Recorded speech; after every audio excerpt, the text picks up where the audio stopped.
It's very effective, and the blood is a nice touch also.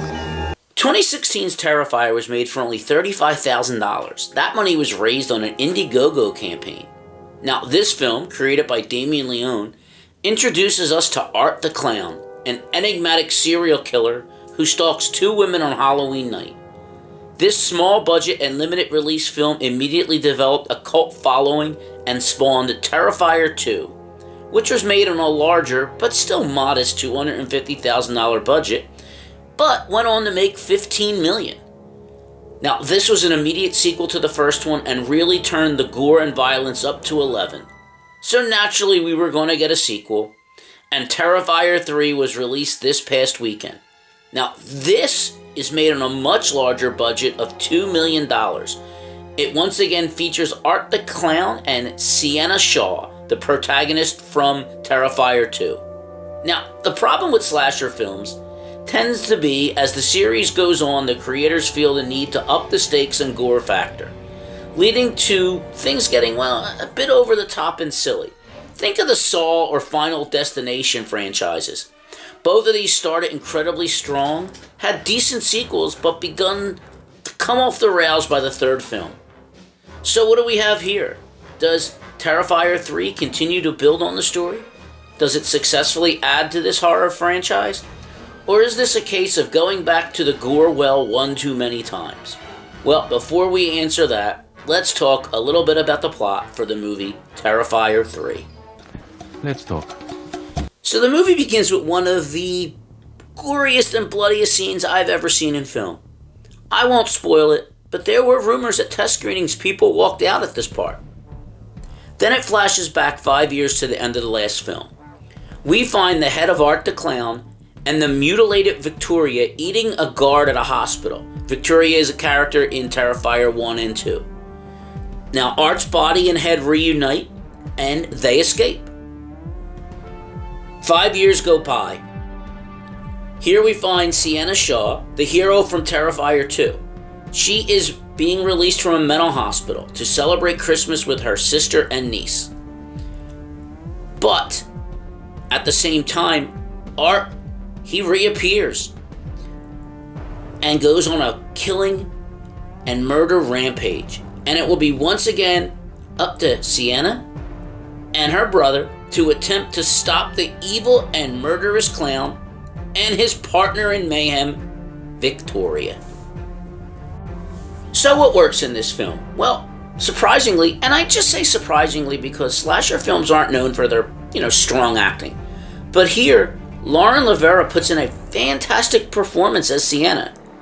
She's not just an all-powerful girl boss. She's a badly damaged, both mentally and physically, person who is once again called upon to attempt to stop Art. And speaking of Art, we have to give props to actor David Howard Thornton. He's the actor who plays him. Now, if you've seen these movies, Art does not ever speak. So all of his emotions are shown through facial expressions and body language. And man, Thornton does a great job with this. There were several, believe it or not, laugh out loud moments in this movie, despite the type of movie that it is. I do love the practical effects as well. Yeah, some of the kill scenes are really, really gory, but there's no CGI. It's old school models and mannequins. Finally, the story itself is fairly engaging. Look, again, slasher films, they're not known for their in-depth scripts, but this one does a really good job of further establishing this world and the mythos around Art and what he is. Both of these last 2 points, they're due to the excellent job that director and writer Damien Leone has done with this franchise. He has clearly put a lot of thought and love into this, and it shows up on the screen. That was crazy. What doesn't work in this movie is it's a bit too long for a slasher film. Slasher film, you think, hour and a half, hour and 45 minutes tells the tale. This one's about 2 hours and 10 minutes long, and it does drag a bit, especially at the beginning.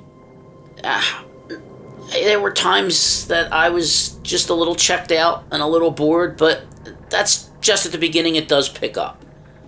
Also, I won't spoil it, but there is a significant death that takes place off screen, And it's just not something I'm a fan of. If you're going to kill off a significant character, that character needs to be killed off on screen.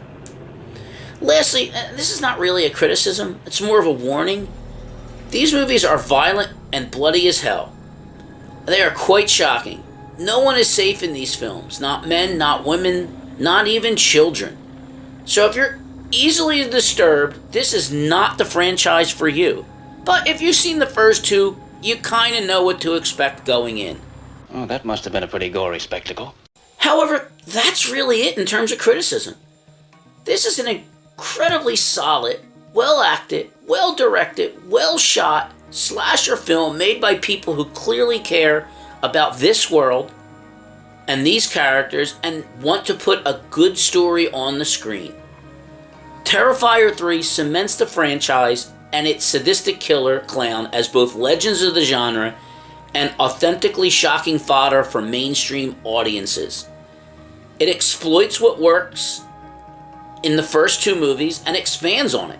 It expands on the barbarity while deepening the mythology to create a captivating tale of good versus evil. Lavera shines once again as our protagonist, showcasing strength and fragility, all while kicking butt and taking names.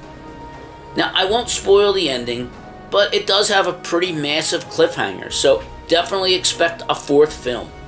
But judging by early box office returns, this movie is going to be a massive success for the studio, so that fourth movie is not in question. If you haven't seen the first two, and you like slasher films and want to check them out, I would strongly advise doing so. Even the first one, made on such a small budget, it's a really solid movie. And each one of these gets better than the last. So to answer our original question, Terrifier 3 is actually an excellent third part of a series. It's a great continuation of this story, and it's probably the best film of the three. Here's hoping that Damien Leone, Lauren Lavera, and David Howard Thornton continue to give us solid stories, good acting, and insane carnage moving forward. Let's hope so. Well, that's it for me this week. Tune in next week where I give you my thoughts and feelings on whatever I've seen. In the meantime, click that like button, subscribe, leave a comment or a question, share this video with friends and enemies alike. And as always, thank you for giving me your valuable time, and I'll see you next week. Take care.